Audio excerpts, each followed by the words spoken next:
a primeira vez que eu me recordo, assim, de pensar em ser policial, eu tinha 13 anos, morava em Jacarepaguá. Na época, os meus pais estavam juntando dinheiro para comprar o primeiro apartamento. Então, nós fomos morar com os meus avós, na Rua Marangá, na Praça Seca. Era uma mansão. Eu tenho muito boas recordações daquela casa. Piscina, tinha tudo que você imaginar. Pomar de frutas, tudo. E aí, nas férias, a gente foi para casa de praia. Quando a gente voltou, isso foi em 93, tinha ocorrido aquela expansão do Comando Vermelho no Rio de Janeiro, e eles atravessaram pela Covanca, e os bandidos tomaram atrás dessa rua residencial, que eram só casas de alto padrão, era uma fazenda, que é o Morro da Barão, que não tinha tráfico, mas passou a ter por essa invasão do Comando Vermelho. Eles pularam lá em casa, fizeram um churrasco na piscina, e aí quando meu pai chegou, tinha um policial civil que morava em frente à nossa casa, ele era detetive. Aí ele falou, o que aconteceu foi isso, os traficantes entraram na sua casa, etc. Meu pai ficou em desespero. E aí eu tive aquele primeiro contato com o policial civil, etc. Aquilo me despertou. E aí no teste vocacional, a gente foi morar em Teresópolis, tá? Tem boas recordações de lá.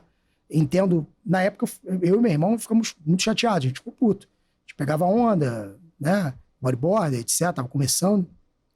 Ia pra praia toda semana. Fomos pra serra, perdemos nossos amigos, etc.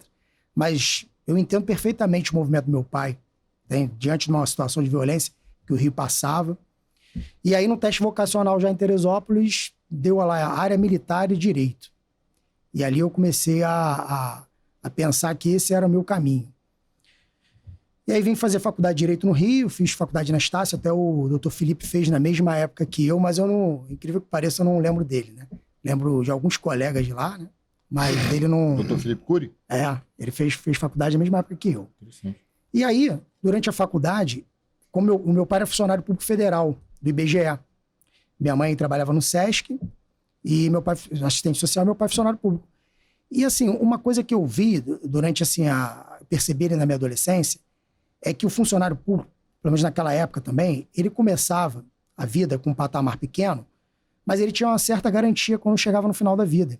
Enquanto que outros familiares meus, tios que eram empresários, etc., acabavam por uma mudança de segmentação, do que trabalhavam, etc. Você via que depois havia uma preocupação. Então eu falei assim, cara, eu acho que o que eu quero para mim é concurso público. Direito, concurso público. Então, durante a faculdade, eu fazia algumas provas. Só que era daquela época, estudar 3 meses, 2 meses, quando abriu o edital. Nesse período, eu cheguei a ser aprovado num concurso para técnico do Banco Central. Não fui chamado porque escolhi a praça de lotação Fortaleza. Falei, lá deve ter menos concorrência. Coloquei lá e se tivesse colocado no Rio, tinha entrado. Mas em tudo na vida, dai graças. A gente não sabe o que Deus está preparando para a gente ali na frente. E também passei para advogado da Junta Comercial, aqui do Rio de Janeiro. Mas também fora do número de vagas e não fui chamado. Aí, nesse período, eu já tinha trabalhado em alguns grandes escritórios, como estagiário e como advogado, e estava com o meu próprio escritório no centro da cidade. Fui jogar bola, rompi o tendão de Aquiles, tinha passado na prova da Junta Comercial, estava na expectativa de ser chamado, e sabia que ia ter o concurso para delegado de polícia, 2009. Falei, cara, é meu sonho, é isso que eu quero para mim. Fechei o escritório e caí de cabeça. E, assim, foi uma decisão difícil, porque eu já trabalhava, já tinha meu dinheiro, já tinha minha renda, você já tinha seu status social trabalhando, e você meio que regride. Você, ainda mais como homem, 28 anos de idade, 29 anos de idade, você fica numa situação que, por mais que você acredite de que você vai passar, e tem que acreditar, que é um processo, é óbvio que existem dúvidas. Ainda mais para um concurso jurídico que demorava 4, 5 anos para abrir. E eu me recordo muito, Rafa, a gente estava até conversando antes, de 2 situações que marcaram, assim, e que eu vejo na vida do concurseiro. Uma vez que, assim, né, sem maldade nenhuma, zero maldade na intenção de ajudar mesmo. Aí uma vez o meu irmão até chegou e falou assim, pô, já que não tá fazendo nada, leva o carro lá pra fazer a vistoria pra mim. Certeza. Pô, meu irmão, né, somos... A diferença é menos de 2 anos. Nós somos juntos até hoje, a gente faz tudo junto. Maldade zero, mas pra pessoa que escuta, pro concurseiro, cara, eu não tô fazendo nada, você se sente mal, entendeu? Você fala, caramba, cara. As pessoas estão me enxergando como uma pessoa que não tá fazendo nada da vida. Você é um desempregado, tá? E um outro episódio foi uma festa, eu já meio retraído, estudando ali já há mais de 2 anos. Fui numa festa e um familiar meu falou assim, meu filho, pô, eu sei que você tá estudando, mas, pô, eu trouxe aqui um recorte de jornal que o Banco Itaú tá contratando o pessoal lá pra Caixa. Aí eu olhei aquela situação e falei assim, cara, poxa, mas eu tô estudando pro concurso, entendeu? Eu sei o que eu preciso. Se eu agora começar a trabalhar, eu vou me distanciar do meu objetivo. E você vê, cara, que seus familiares, eles ficam preocupados com você. Eles querem o seu bem. Mas muitas das vezes eles não sabem como te ajudar. Então o concurseiro, ele tem que lidar com todas essas questões satélites, emocionais ali que participam. Na época, assim, em contraponto, eu tive apoio muito grande, né, da minha mãe, do meu pai, meu irmão. Na época, eu namorava uma menina e o pai dela era concursado, era funcionário público federal e ele, cara, me apoiava muito. Ele é um cara, assim, que eu posso dizer, devo muito a ele, entendeu?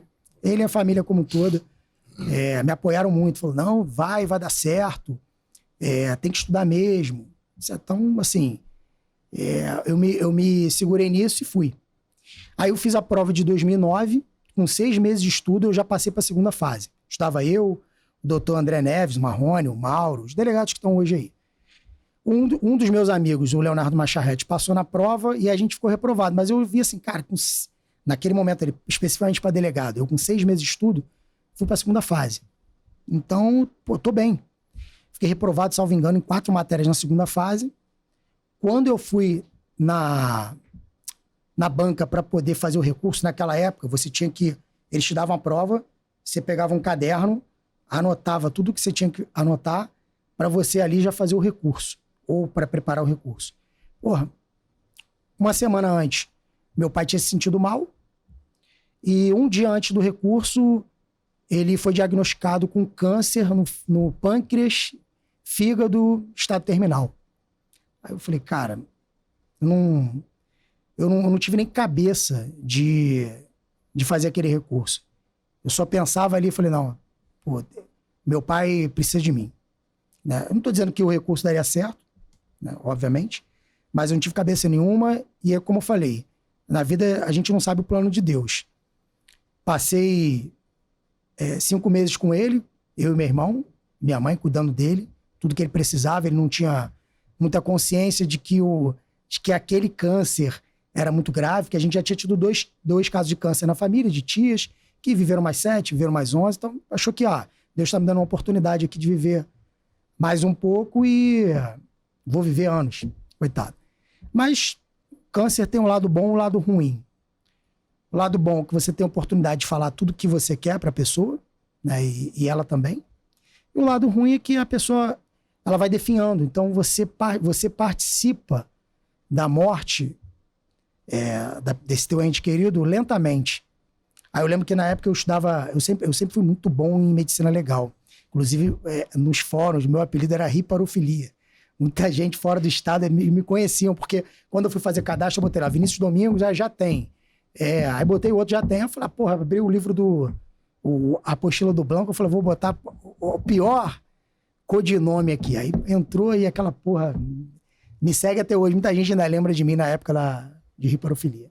E eu conhecia muito medicina legal, cara. E eu lembro que fiquei com meu pai ali, fui guerreiro, fiquei com ele até... Morreu de mão dada comigo no hospital, eu vendo ele morrer. Pra mim, assim, eu julgo que aquilo ali foi o momento mais difícil, assim, que eu tive que segurar. Porque não é uma coisa assim, a pessoa atropelada, você segura a mão e a pessoa morre em 1 minuto, não. Foram pelo menos ali 1h30, 2 horas, eu no quarto, eu, enfermeira, ele, e eu... Cara, meu pai fez tudo por mim, eu preciso estar aqui no Não posso deixá-lo nesse momento. Né? E me serviu de motivação também, né? Porque eu vejo muito hoje, eu tenho 2 filhos, Rafa, eu vejo muito hoje a gente faz as coisas ou pelos nossos pais e quando eles não estiverem aqui a gente vai fazer pelos nossos filhos. A gente faz muito por eles. Né? A gente faz um pouco por nós, mas mais por eles. Tudo que a gente vai pensar que a gente vai fazer, a gente pensa que meu pai e minha mãe pensariam disso, que meus filhos pensariam disso. Então, isso é uma baliza muito na nossa vida. E aí eu decidi ali, falei assim, cara, agora que passou esse trauma do meu pai, né? Falei, agora eu vou estudar para valer. E aí... Você chegou a parar de estudar nesse período? Estudava, mas assim, não tinha cabeça, entende? Foram 5 meses, assim, que a vida da minha família parou. Para literalmente porque todos adoecem junto do paciente de câncer. Então, todos adoecem junto. Mas, independente desse lado ruim, teve lado bom que eu passei 5 meses com ele. Entende? Pude aproveitar ali aquele período final da existência dele. E aí, falei, bom, disso aqui, como é que eu posso tirar algo de bom disso aqui? Eu vou estudar, não só por mim, não só pela minha mãe, meu irmão, etc., mas também vou tomar esse ponto difícil como força para me impulsionar. E aí, meti a cara nos estudos, comecei a estudar dentro de casa, chegou uma hora que eu não aguentava mais, porque eu queria ver gente. Eu ficava dentro de casa estudando o dia inteiro, com videoaula e caderno. Aí eu passei a estudar na Universidade Veiga de Almeida, eu saía da Barra da Tijuca, todos os dias eu cumpria o meu horário. Chegava na faculdade, acho que abria às 8, entrava às 8. Tinha meu horário de almoço e quando dava 8 horas da noite, eu saía de lá, ia para casa e assim, fazia exercício e ia descansar. Final de semana, sábado e domingo, eu também estudava. Então assim, foi um momento da minha vida que eu deixei de ter uma vida social, porque eu falei, cara, eu preciso passar e preciso passar com estratégia, porque a prova do Rio, ela é uma prova que demora. A gente ficou agora aí 10 anos sem concurso. E eu tava já com 30 anos aí, já tava com 30, 31. Falei, cara, eu preciso passar. Aí eu abri meu leque, fui fazer prova em São Paulo, pontuei bem pra caramba, mas fiquei reprovado em processo penal, porque o processo penal do Rio era totalmente diferente. Né? O processo penal aqui era garantista, você estuda pra segunda fase, você não estuda pra primeira. Acabei, por mais que eu tenha tido acho que eu fiz 81 pontos de 100, salvo engano. Uma pontuação altíssima e fiquei reprovado porque eu não tomei bomba lá na processo penal. Aí, viajava sempre para fazer prova. Eu, Uriel, Marrone, né, o doutor André, Mauro, não tô tentando não esquecer de ninguém, a Natasha, ia todo mundo no mesmo bonde. Né? Aí fui para a prova de Minas. Cheguei na prova de Minas, passei na primeira fase. Pô, beleza. Toma estudo de novo, aí você aumenta o nível de estudo. Né? Quando você tá na segunda fase, você passa a estudar 14 horas por dia, final de semana você cai dentro mesmo. Segunda fase de Minas, passei. Falei, cara, agora vamos para oral. Prova oral, a gente fez um treinamento específico para oral. Isso ajuda muito, porque você vê muita gente travada que não tem capacidade alguma de se expressar. E a pessoa com treinamento de 2 semanas, ela é outra pessoa. Ela sabe sentar à mesa, ela sabe gesticular, ela distribui os olhares entre o membro da banca, ela sabe como responder. Você treina, assim, vou te fazer uma pergunta que você não saiba, Rafa. Só para te treinar. E aí o que eu fazia? Eu estudava princípios, muito exaustivamente. Então, se eu não soubesse aquela questão específica, eu tava seguro, porque eu começava a falar. E aí, assim, eu fiz um curso muito bom, cara, com o doutor André Uchoa, que passou também junto para delegado comigo. Ele dava aula de administrativo. Ele dava a melhor aula de administrativo, sem dúvida, a melhor aula de administrativo para o concurso do Rio.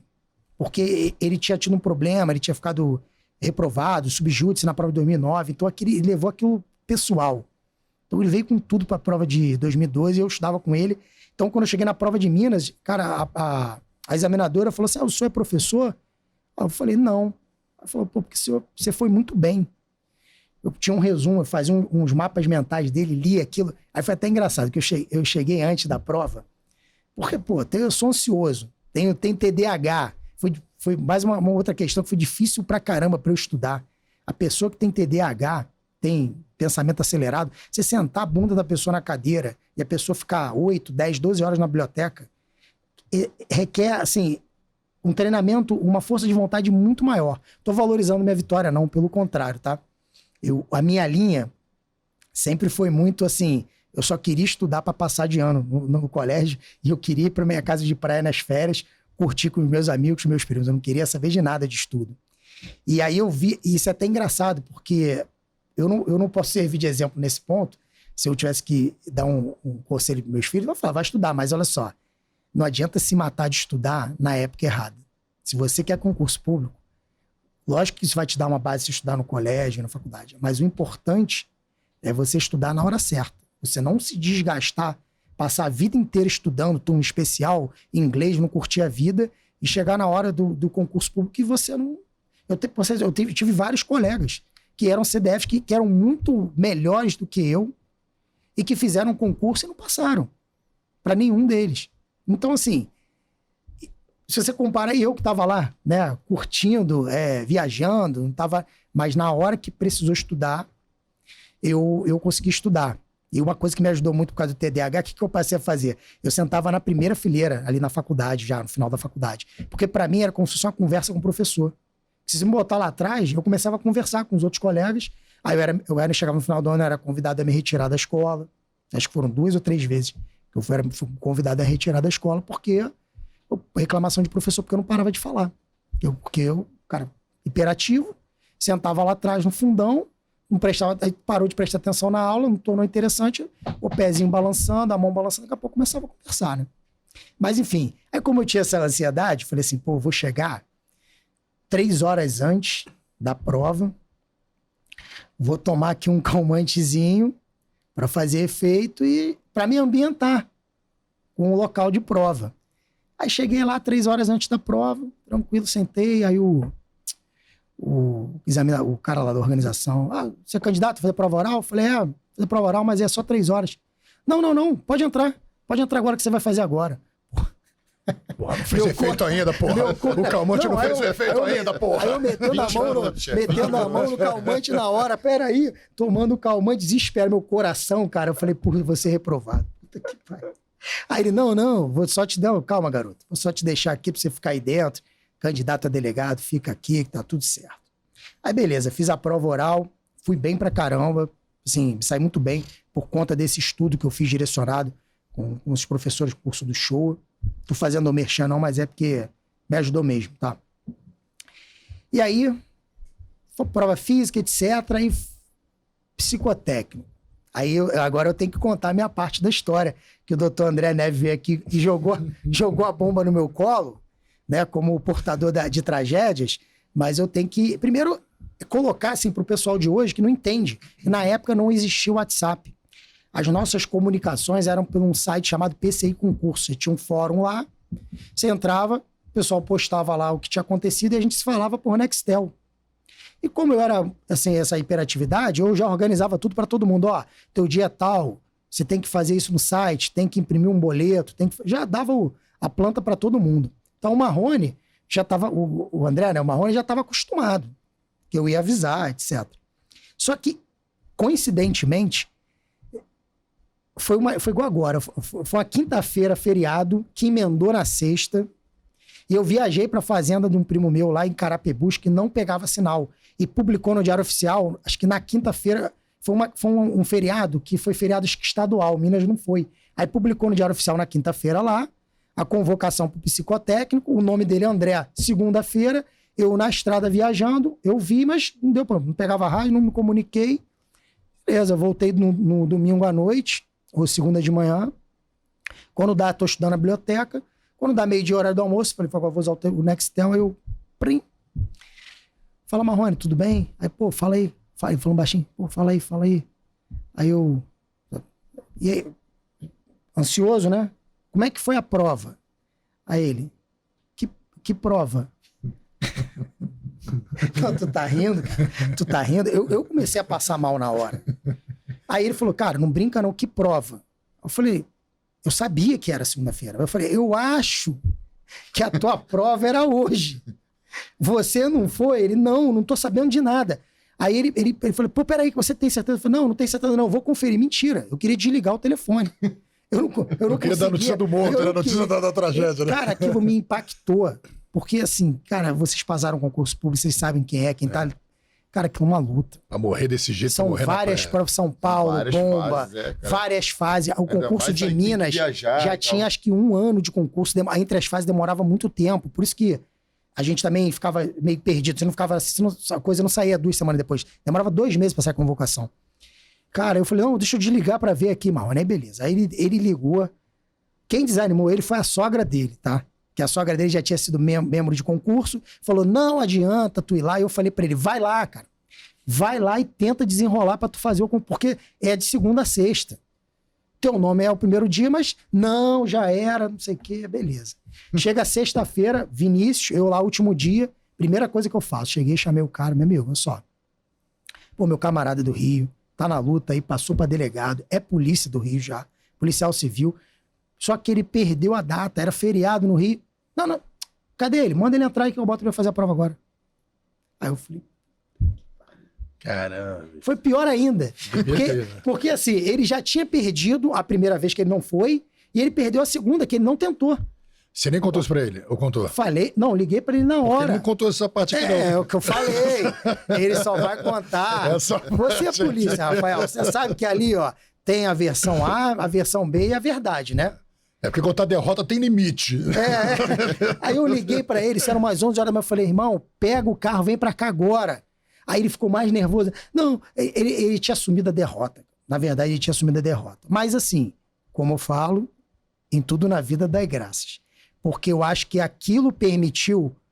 Ele já era policial, já tinha o salário dele, ele estava conhecendo a atual esposa dele, já estava namorando. Então, assim, aquilo foi o caminho para ele ter passado aqui e ter se tornado, cara, não só um irmão, como um expoente na Polícia Civil. Cara, ele é uma grande pessoa e um grande delegado. Tá? Então, isso foi legal. Mas pelo menos ele já era tiro, não estava desempregado. Estava numa situação igual a tua, que era mais angustiante de... A minha situação... De não estar fazendo nada da vida. Eu contei esses casos aqui da minha família, mas é uma situação assim, até você lidar com isso é engraçado, porque você passa de uma situação de desempregado pro exemplo da família. Cara... Leva meu carro lá pra vistoria que tá fazendo nada. De repente, caraca, meu irmão é delegado. Quer que eu leve teu carro pra vistoria? Tá precisando? Não, as portas se abrem. As portas se abrem. Primos de segundo grau, primas da minha mãe, pô, o Vinícius. Cara, tu vira e tu fica até sem graça. Lógico que não é uma coisa assim, não foi um sorteio, né? Foi uma dedicação. Aquela coisa assim, ó, Vinícius é delegado? Ô, Vinícius, tudo bom, querido? Pô, você é delegado, né? Pô, bacana. Vem cá, cara, é o seguinte, tem um cara que tá me devendo um cheque, me passou um cheque sem fundo. Quem policial nunca passou por isso, né, cara? Será que você não pode trocar? Será que você não pode cobrar o cheque? É sempre um probleminha. Não, toda hora. Fantasma toda hora. Dá um susto ali. E aí, pô, graças a Deus passei lá em Minas. Aí fomos pra lá. Eu, Gustavo Barleta, que é um delegado lá tijucano, tá lá até hoje. Daniel Rosa, delegado aqui do Rio. Foi pra lá também? Pra lá também. A gente morou junto. O Mário Rocha, foi da sua época também ou antes? Não, Mário Rocha não. Sabe quem é Mário Rocha? Tá em Juiz de Fora. Que é do... Foi policial civil daqui, foi policial... O Biafra. Falcão da Costa. É que eu vou falar com o Márcio. É o Biafra. É o Biafra. Eles foram...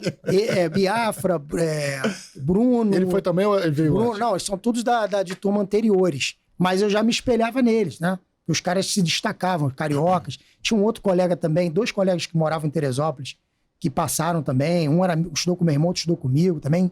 Os caras, assim... Os cariocas, cara... Assim, o pessoal de Minas é também bom delegado. Mas... Os cariocas são muito bons delegados em Minas Gerais. Porque a gente chega com uma ideologia de problema, cara. É completamente diferente a mentalidade de Minas Gerais com o Rio de Janeiro. O mineiro, ele desvia do problema. A palavra é assim, não mexe com isso não. Pô, tu tem um caminho pra ir por aqui? Pra que tu vai arrumar um problema? O carioca não. O carioca parece que ele gosta de problema. Ele gosta de, aquele cara ali é quizumbeiro, então vou lá infernizar ele. A gente tem esse defeito, né? Eu não sei se é qualidade ou defeito. São características. Nem o mineiro tá certo, nem o carioca tá certo, tá? Eu acho que os dois. Quem leva tapa na bunda é o médico, cara.